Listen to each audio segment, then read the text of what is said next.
So tell us a little bit about your journey to get a diagnosis. I know you said, like on your information that once you finally got that diagnosis, it was a really big relief to get it. So I'm assuming you had kind of a big journey to get there. So tell us a little bit about what that process was like getting that diagnosis in the beginning. Yeah, I did. I think this is a very similar story to a lot of us.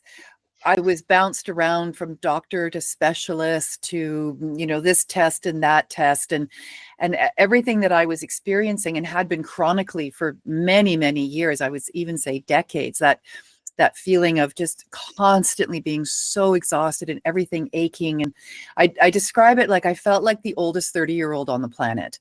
I felt like I was in my 90s and an unhealthy 90-year-old at that. I was just so frustrated at the lack of cohesiveness in the way in which I was being, shunted about from place to place to place. And I already had a sense that there was something more than mainstream medicine could offer me for what was going on. And I also recognized that the pain that I was in, the chronic pain that I was in, it had to be coming from somewhere.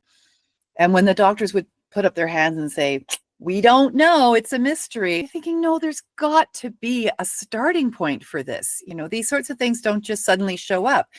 Something has triggered it. And what could that be?